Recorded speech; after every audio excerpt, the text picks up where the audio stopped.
بکر گزرے مشرکین کے محلے سے، یہودیوں کے محلے سے گزرے۔ ایک یہودی کہہ رہا تھا اللہ فقیر ہے ہم غنی ہے، اللہ ہم سے چندہ خیرات مانگتا ہے، اس کے منہ پہ تھپڑ مارا۔ وہ روتا ہوا نبی کے پاس آیا، ابو بکر نے کہا اس نے میرے رب کو گالی دی تھی، وہ مکر گیا، آپ نے گواہ مانگا، صدیق اکبر کی گواہی دینے والا کائنات میں کوئی نہ رہا، عرش والے نے اپنے عرش سے ابو بکر کی گواہی دی، اگر تم نے نہیں سنا میں نے تو سنا تھا۔ یہ توحید کی غیرت کاش میرے اور آپ کے دل میں پیدا ہو جائے، یہ ایمان میرے دل میں پیدا ہو جائے کہ ساری چیز قربان ہو سکتی ہے، رب کی توحید پہ کمپرومائز نہیں ہو سکتا۔ اور یہ الفاظ سن کر نیچے سے نعرہ رسالت، نعرہ حیدری یا علی مدد کے نعرے لگے، مولانا طارق جمیل کے ماتھے پر ایک جو تک نہ رینگی، ان کے ماتھے پر بل نہیں پڑا، ان کو کوئی تکلیف نہیں ہوئی کہ یہ یا علی مدد کہنے والے اللہ کو گالی دے رہے ہیں، علی کو اللہ کا شریک بنا رہے ہیں، رسول اللہ کو اللہ کا شریک بنا رہے ہیں، اور مواحد کبھی اپنے رب کی توہین کو برداشت نہیں کیا کرتا۔ مولانا فرماتے ہیں کہ اللہ نے ہمیں اپنی عبادت کے لیے پیدا کیا کہ اس کی عبادت کی جائے، اس کا ذکر کیا جائے، صبح شام اس کی تسبیح کی جائے، اور کہا میں کل عصر کی نماز سے اس عرس میں مولد شریف کی قبر کے اس عرس میں میں یہی کچھ دیکھ رہا ہوں، یہاں اللہ کی عبادت ہو رہی ہے، یہاں اللہ کا ذکر ہو رہا ہے۔ میں نے تمہیں اس لیے نہیں پیدا کیا کہ میرے خزانے تھوڑے تھے تمہیں پیدا کر کے پورے کروں، ولار میں اس لیے پیدا کیا کہ اکیلے میں عید براتا تھا، ولار لكم على امر قد عجزت عنه، میں اس لیے پیدا کیا کہ میں کوئی کام نہیں کر سکتا تھا، تم سے کرواؤں نہیں، انما خلقتكم لتعبدوني طويلا وتذكروني كثيرا وتسبحوني بكرة وأصيلا۔ اس حدیث کا نمونہ کر کے ہم یہاں دیکھ رہے ہیں۔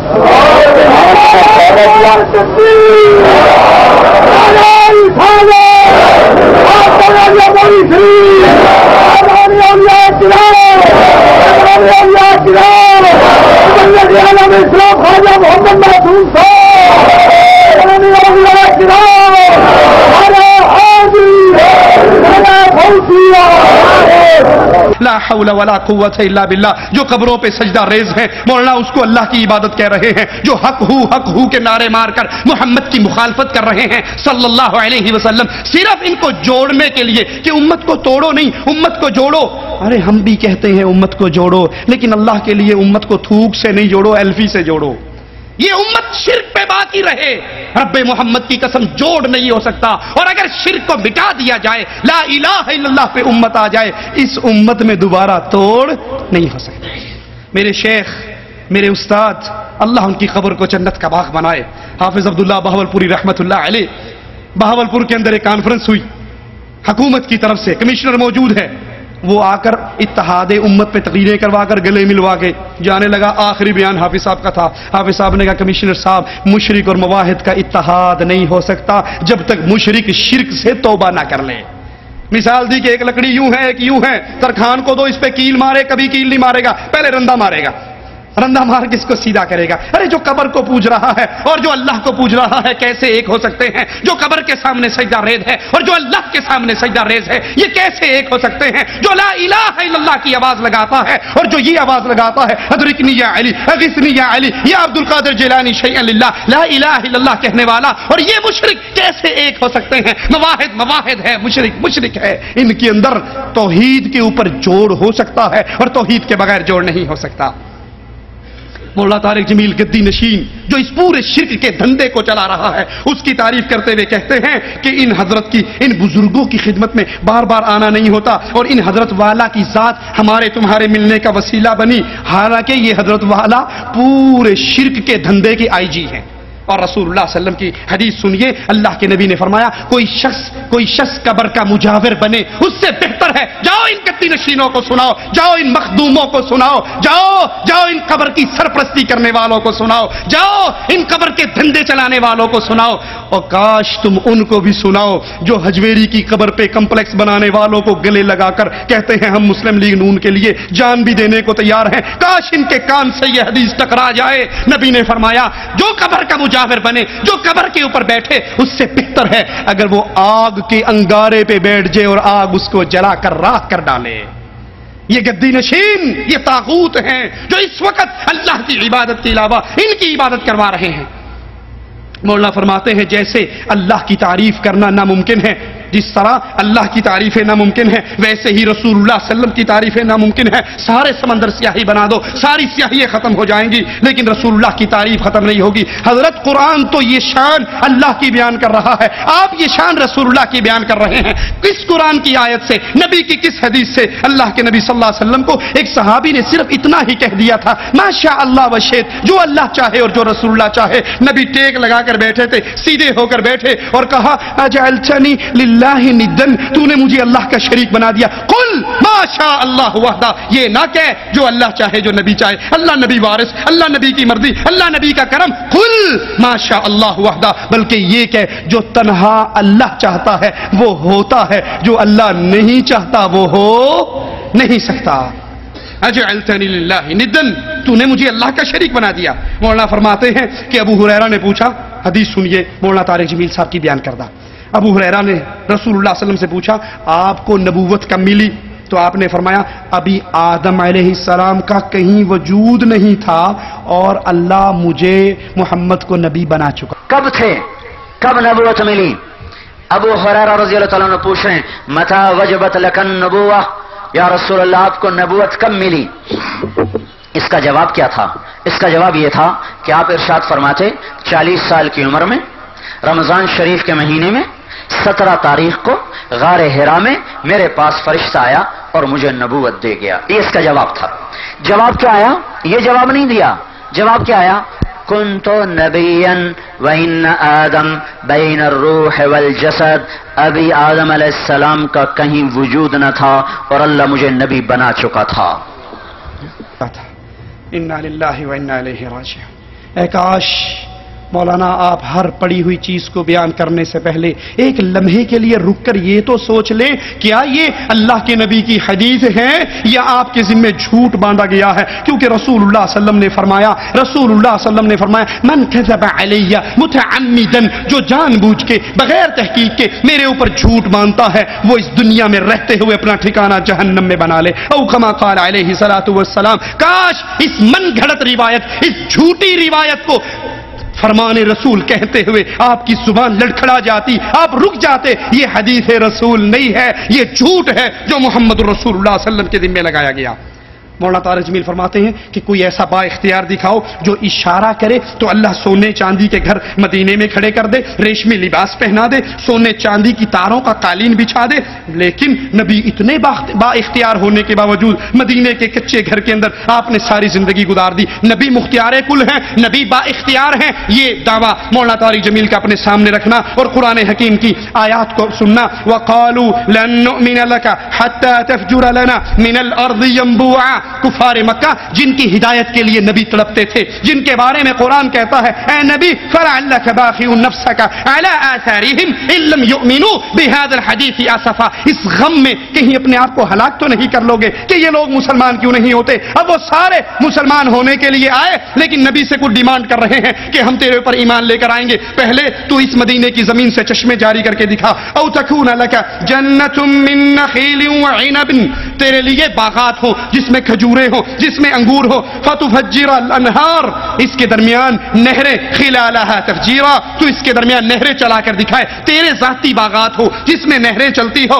او تسقط السماء كما زعمت علينا كسفا او تأتي بالله والملائكة قبيلا، یا آسمان کو ٹکڑے ٹکڑے کر کے ہمارے اوپر گرا دے جیسے تو گمان کرتا ہے، یا اللہ اور فرشتے ہمارے سامنے لا کر کھڑے کر دے۔ او یکون لک بیت من زخرف، یا تیرے لیے سونے کا گھر ہو، او ترقا فی السماء، یا تو آسمان میں چڑھ جائے، یہ ساری ڈیمانڈ کر رہے ہیں تیرے لیے سونے کے گھر ہو۔ مولانا طارق جمیل کہتے ہیں نبی اتنے با اختیار، اشارہ کر دے سونوں کے گھر بن جائیں۔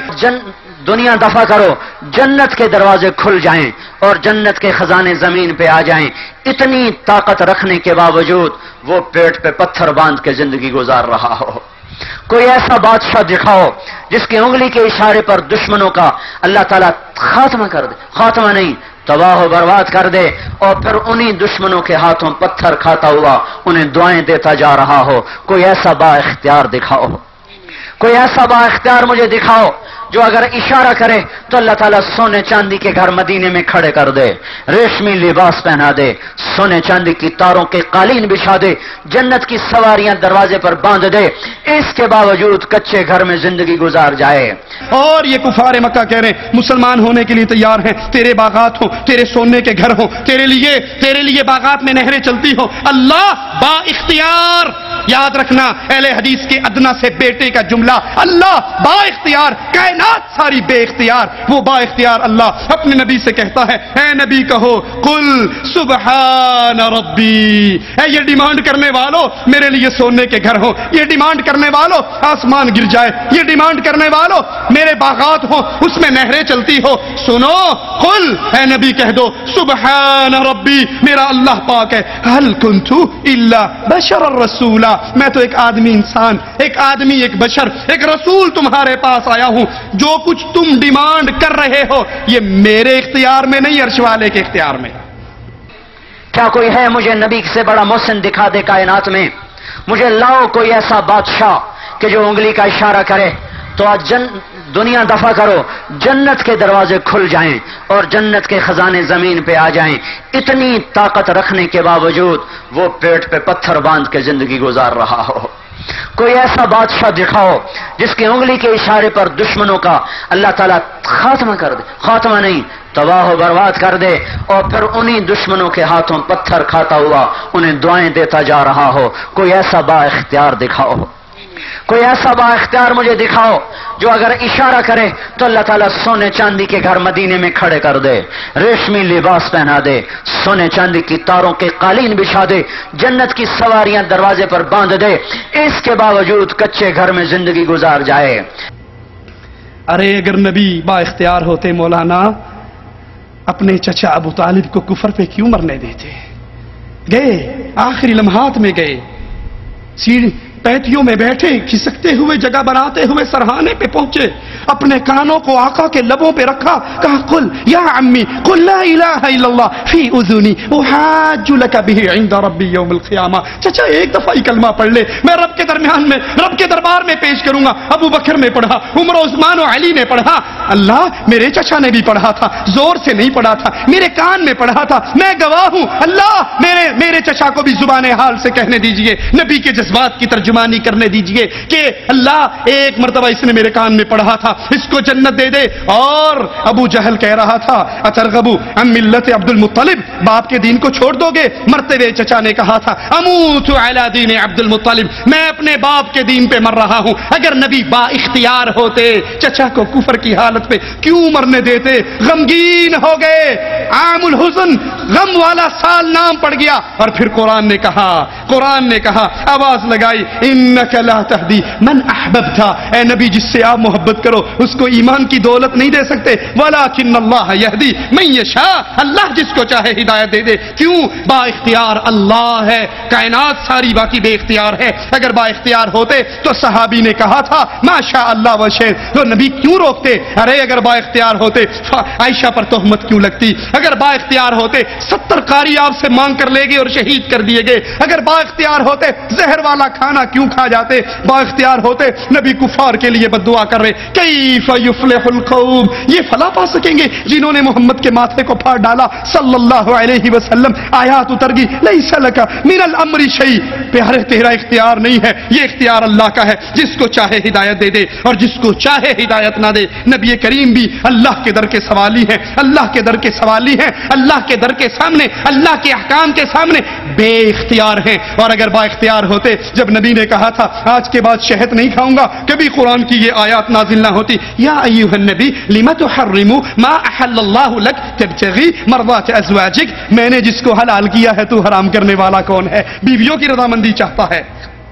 مولانا طارق جمیل فرماتے ہیں کہ اللہ کے رسول کے خون کا ایک قطرہ، غلب سنیے نبی کی شان میں کتنا بڑا غلو کیا جا رہا ہے، کتنا اضافہ کیا جا رہا ہے۔ نبی کے خون کا ایک قطرہ اللہ کے عرش سے زیادہ قیمتی ہے۔ کوئی لاؤ طائف کے خون کا کوئی مجھے حساب دے، وہ خون نبی کا ایک خون کا قطرہ جو اللہ کے عرش سے زیادہ قیمتی، سارے نبیوں کے خون سے زیادہ قیمتی، ساری آدم کی اولاد سے زیادہ قیمتی، وہ خون ان پہاڑوں پہ ایسے بکھرتا چلا گیا اور قربانی کی داستان لکھتا چلا گیا۔